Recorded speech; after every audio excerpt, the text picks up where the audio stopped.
Bismillahirrahmanirrahim. Penjajahan ekonomi asing makin sempurna. Jangan pernah dilupakan, pemrakarsa Omnibus Law Indonesia itu adalah Pak Jokowi sendiri. Sementara DPR RI sebagai tukang stempel kemauan eksekutif adalah penanggung jawab yang kedua. Lagu miris Omnibus Law itu dinyanyikan Pak Jokowi sendiri ketika pelantikannya pada 20 Oktober tahun 2019 yang lalu, setahun yang lalu. Di beberapa negara yang pernah menerapkan Omnibus Law itu, masyarakat di negara-negara itu menjulukinya sebagai Big Ugly Law, undang-undang dengan kejahatan besar. Umumnya negara-negara tersebut walaupun resminya masih memegang demokrasi, tetapi oleh banyak pengamat dan sebagian politisi, Omnibus Law atau Big Ugly Law itu sebagai praktek otoriterisme. Inilah yang terjadi di Indonesia, tetapi skalanya paling besar dibandingkan dengan negara-negara yang pernah mempraktekkan Omnibus Law itu. Setelah undang-undang Omnibus yang dijuluki sebagai undang-undang sabu jagat itu disahkan, saya dapat menyimpulkan bahwa cengkeraman ekonomi asing di negara kita makin kokoh, dan di masa-masa mendatang baik rezim dan rakyat kita semua akan jadi bangsa kacung. Saya tidak heran kalau para kacung asing itu akan berteriak kencang seolah-olah tidak ada yang salah dalam undang-undang itu. Para buzzers dengan bayaran uang haram akan memeras pikiran untuk mencari-cari pembenaran buat sesuatu yang jelas-jelas merugikan kepentingan bangsa sendiri. Omnibus Law adalah bukti paling akhir betapa negara dapat melakukan kezaliman multidimensional secara sekaligus. Saya tidak akan mengulangi betapa kaum buruh kita bakal lebih menderita karena outsourcing dapat menggusur kehidupan buruh sesungguhnya. Kemudian juga pesangonnya akan dikurangi, tidak ada lagi UMSK, penetapan UMK yang pasti dipersulit, tidak ada jaminan kesehatan, pemecatan buruh yang sepenuhnya menjadi hak pemodal, dan lain sebagainya.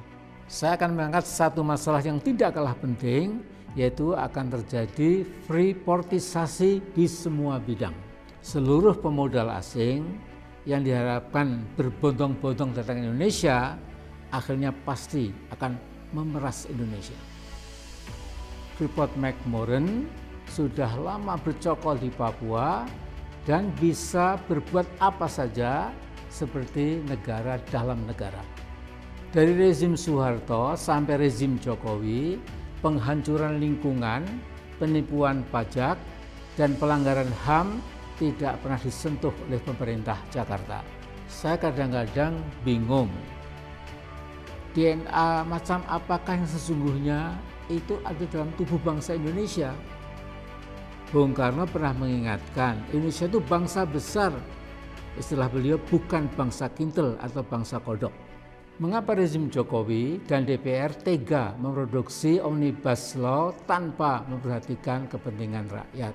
Sebagian investor global bernurani berteriak keras bahwa undang-undang bahaya itu sesungguhnya tidak diperlukan. Mengapa? Karena akan berdampak pada kehancuran lingkungan atau ekosida, menghancurkan dan membunuh lingkungan hidup. Reuters memberitakan ada 35 investor asing yang mengingatkan Indonesia jangan nekat mengesahkan undang-undang yang diprakarsai oleh Presiden Jokowi itu.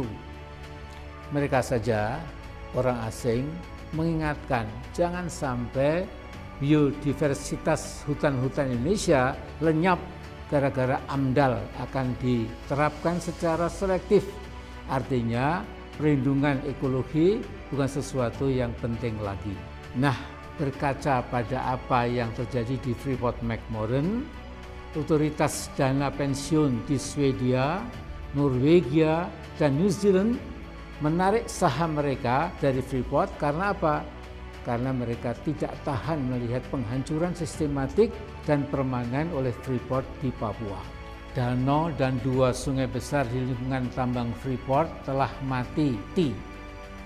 Dari rezim satu ke rezim berikutnya tidak ada protes, pernyataan, apalagi ancaman dan ultimatum terhadap Freeport.